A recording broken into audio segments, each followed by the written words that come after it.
Hey, race fan, Brian Davis races, and you can too. Well, we got a little drive, and then we're going to be at Ariens Nordic Center, which you may recall if you're familiar with the snow blower brand Ariens.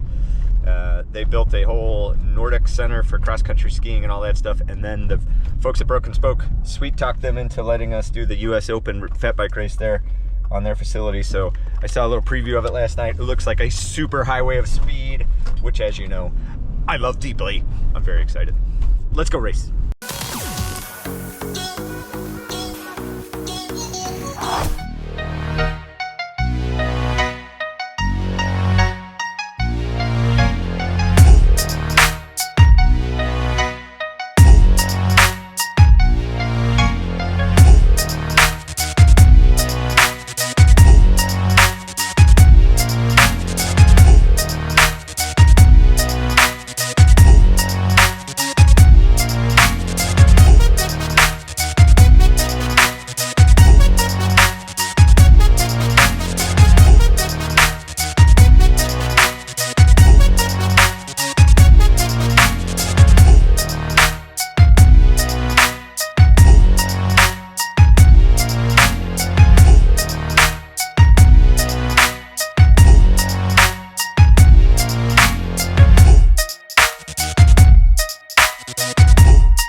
All right, race fan, let's get into this race. This race took place at the Ariens Nordic Center, which they just built last year. There's tons of cross-country skiing out there. It is going to be an amazing place. I think this is year 2.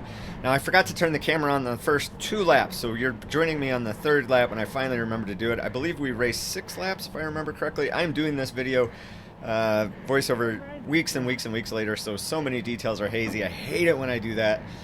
But sometimes my motivation to make these videos just really dwindles, and there's been a lot of other things going on with my day job and all that garbage that I think I got all that figured out now, but it's really dragged me down. So if you get a chance, please leave a comment down below. Cheer me up a little bit about doing YouTube videos. They're a lot of work, and they certainly don't pay any money, and it takes a lot of time and effort to do it. I love to grow the sport and get people into it, and actually at this race, somebody came up to me and said, "Hey man, I bought a fat bike and entered this race because I've been watching your videos over the last couple years," and what an incredible feeling that is. I absolutely love it. Kind of makes it worthwhile, but it's still a pain in the butt. So please subscribe to the channel. I'd really appreciate it. I do put out shorts every single day with stupid little cycling tip things, so feel free to check those out every day. I'd appreciate that as well. So this course is, it's just groomed really for cross-country skiing. There's classic, there's skate ski. We're, of course, racing on the skate ski side. There's no single track in this race. Really, there's like a little tiny little section of single track that goes through a tree, but that's about it. It's not many trees out here. It is literally just a farm field that somebody had a big vision for. So they built a venue center, an event center, like weddings, all that kind of stuff is taking place out there. So really cool center. And somebody just told me today that they're going to be building mountain bike trails out there over the summer. It's about 30 minutes from my house, so I couldn't be happier with that. And Mark and Sean and Broken Spoke, the whole team. Mark and Sean are doing the announcing, race calling. Amazing day out there. Beautiful day. It was like 18-degree weather day. Gorgeous sun. It got a little cold when the sun went down below the hills, but overall, just a gorgeous day. And the course itself, like, there wasn't really nothing going on technically. It was more mental than anything else. Like, how long can you just pound power into those pedals regardless of external stimulus, right? So once I got dropped from the lead group, which I did stick with them for a bit, once I got dropped from the lead group, there's not a whole lot to keep me motivated. Mike Budd, you saw in the very early clips, went by me. I think he finished 3rd overall. I don't know, but he won the Masters category, 50 plus. I am, of course, I'm not old enough for 50 plus, but I appreciate him taking home the win.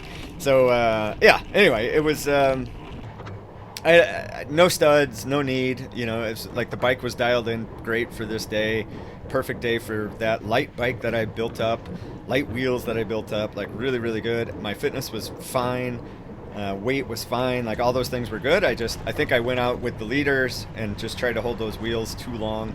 Which, on one level, I'm proud of myself for trying to stay with them because you're never going to win a race unless you learn how to stay with the lead group. So try that first, and then if you know that's not going to work out, then maybe go to plan B. And I certainly went to plan B. So the problem with overcooking yourself, though, is it took me at least a half a lap to kind of like get myself settled down, get back into a rhythm, and then put out the power that I need that I can consistently put out for the rest of the race. So this last lap was getting really cold because the sun would go down, you'd get racing in these shadows, and it was pretty miserable toward the end. So this is my rear camera as I'm finishing up the race. And yeah, this is really pretty there, right? And there's some things they're going to work on next year. I think getting the group, there's like the registration table, the start finish line, and then there's a whole nother building where people were too. So there's just a lot of people in different places. There's a lot more people at this race than this footage is making it look like. So I'm going to show you a little bit of the after party and the podium presentation, and you'll see there's quite a few people there. Beer, food, beautiful building, like the whole 9 yards. This is going to be an amazing place to hold races. So if you're thinking about coming out next year for US Open, just absolutely do it. Brilliant is a cool little town. There's lots of places to stay around there within 30 minutes. I even have some Airbnbs, so come on, check, hit me up. I'll set you up with an Airbnb when you're in town, and then come race bikes with me. So really stoked for what next year is going to look like for the Snow Crown Series. There's one more race video coming up for the Snow Crown Series that I'll be doing in the next week or so. And then the fourth race had to get all kinds of rescheduled and moved around, so I actually couldn't do the fourth race. So I put out the race already at Fatty Shack, which is on a golf course, this race at Ariens, and then I'm going to give you one more that was, to their credit at Snow Crown, like total last minute, change venue, do whatever you could do. There was no snow anywhere, and they found snow. So I'm super excited to show you that video. And it was a great race. I did really well. I hung with the lead group. Good footage. There's crashing. There's drama. It's going to be awesome. So stay tuned for that one and smash the like button. It really does help me. It helps the algorithm tremendously. I know every YouTuber says that, but it really does make a difference. Videos that have a lot of likes get way more views. So if you could do that, and it takes no time and effort from you, smash the like button. Thank you very much. And if you want to subscribe to the channel, I'd appreciate that as well. And if you're looking for some warm socks or a beautiful alpaca beanie, hit us up at hollowsocks.com. And if you're looking for amazing tools, hit me up at fixitsticks.com.